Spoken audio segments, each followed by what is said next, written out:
Hello students, welcome back to my channel. I hope आप सब अच्छे हो गए। तो आज हम डिस्कस करेंगे माइटोकॉन्ड्रिया के बारे में। फर्स्ट ऑफ ऑल, जो माइटोकॉन्ड्रिया है इसको हम पावर ऑफ सेल भी बोलते हैं। क्यों बोलते हैं? क्योंकि ये एनर्जी सप्लाई करता है सेल को।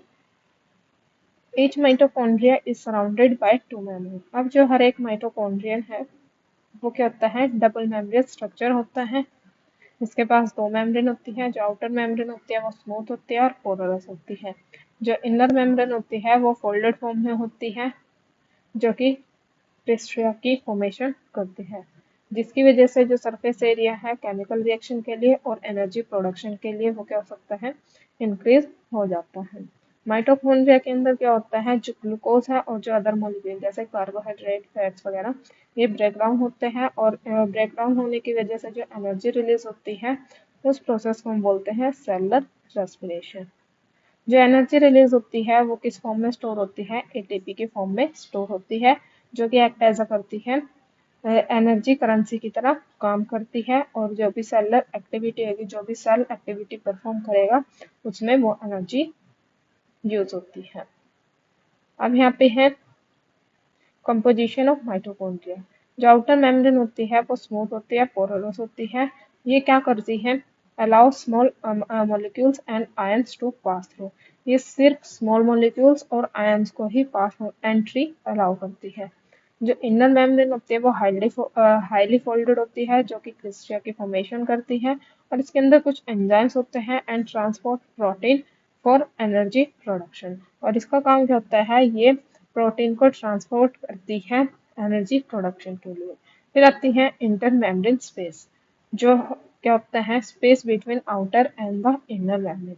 ये आउटर मेम्ब्रेन है और ये इनर मेम्ब्रेन है। इसके बीच में जो ये स्पेस होता है इसको हम बोलते हैं इंटर मेम्ब्रेन स्पेस। मतलब दो मेम्ब्रेन के बीच में जो स्पेस होता है उसको हम इंटर मेम्ब्रेन स्पेस बोलते हैं। फिर नेक्स्ट आता है मैट्रिक्स। मैट्रिक्स क्या होता है? Fluid filled interior contain enzyme, mitochondrial, ribosomes and the nutrients. अब यहाँ पे क्या है? जो मैट्रिक्स होता है, जो माइटोकॉन्ड्रिया के अंदर फ्लूइड फिल्ड होता है उसको हम मैट्रिक्स बोलते हैं। इसके अंदर कुछ एंजाइम्स प्रेजेंट होते हैं और माइटोकॉन्ड्रियल डीएनए प्रेजेंट होता है, जो कि सर्कुलर होता है। और इसके अंदर राइबोसोम्स प्रेजेंट होते हैं, जो कि 70s यूनिट में होते हैं एंड न्यूट्रिएंट में। ठीक है।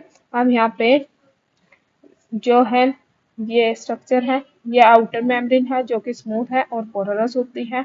जो इनर मेम्ब्रेन होती है वो क्या होती है? Folded into a crystal. और जो क्रिस्टल होते हैं ये क्या होते हैं? फिगर लाइक प्रोजेक्शन होते हैं। और इसके अंदर जो ये फ्लूइड फील्ड होता है, ये फ्लूइड फील्ड इसको हम मैट्रिक्स बोलते हैं। और इसके पास माइटोकॉन्ड्रियल डीएनए होते हैं और राइबोसोम्स प्रेजेंट होते हैं। ओके। फिर आता है यहाँ पे आपका role in the cellular respiration and ATP production. आप इसको शॉर्ट में भी देख सकते हो, जो यहाँ पे लिखा हुआ है। सबसे पहले जो ग्लूकोज है, अदर फूड मॉलिक्यूल्स, या फिर कार्बोहाइड्रेट हो सकता है, फैट हो सकता है, आपका जो कुछ भी हो सकता है, ये क्या होगा? ब्रेक डाउन होएगा माइटोकॉन्ड्रियल मैट्रिक्स में, जिसकी वजह से क्या होगी? एनर्जी रिलीज होएगी। एनर्जी रिलीज किस फॉर्म में होगी? ADP plus pi. Okay. Pi का मतलब होता है इनऑर्गेनिक फॉस्फेट और एडीपी का मतलब होता है एडेनोसिन डाइफॉस्फेट। अब ये क्या करते हैं? कन्वर्ट हो जाते हैं किसमें? एटीपी। एटीपी की फुल फॉर्म होती है एडेनोसिन ट्राइफॉस्फेट में। अब इसी को हम क्या बोलते हैं? एनर्जी करेंसी बोलते हैं। अब ये एनर्जी करेंसी किसके लिए यूज होती है? जो भी सेल एक्टिविटी परफॉर्म करेगा तो एटीपी का यूज करेगा। अब यहाँ पे ये आपको डिटेल में लिखा हुआ। ओके। अब जो फंक्शन होते हैं माइटोकॉन्ड्रिया का वो क्या क्या होते हैं? ये एटीपी की प्रोडक्शन करता है। यहाँ पर सेलुलर रेस्पिरेशन होता है। ये ब्रेक डाउन करता है ग्लूकोज को, कार्बोहाइड्रेट को, फैट्स को, प्रोटीन्स को। और ये क्या करता है? हमारे जो सेल है उसके अंदर कैल्शियम के लेवल को रेगुलेट करके रखता है। और ये क्या करता है? इन्वॉल्व इन द एपोप्टोसिस में। यहाँ पे आपको इम्पोर्टेंट पॉइंट क्या क्या याद रखने हैं। सबसे पहले जो माइटोकॉन्ड्रिया है वो है आपका डबल मेम्ब्रेन बाउंड ऑर्गेनेल्स होती है। जो इनर मेम्ब्रेन होती है वो फोल्डेड होती है, जिसकी वजह से क्या होता है? क्रिस्टल की फॉर्मेशन होती है, जो कि सरफेस एरिया को इंक्रीज करती है। अब जो माइटोकॉन्ड्रिया होता है उसके पास खुद का डीएनए होता है और राइबोसोम्स प्रेजेंट होते हैं। जो माइटोकॉन्ड्रिया होता है वो प्लांट और एनिमल दोनों में ही प्रेजेंट होता है। जो cell with high energy need like muscles and the nerve cells have more mitochondria. Cell जिनके अंदर ज्यादा एनर्जी की नीड होती है, जैसे कि मसल सेल्स और नर्व सेल्स, इनके अंदर क्या होते हैं,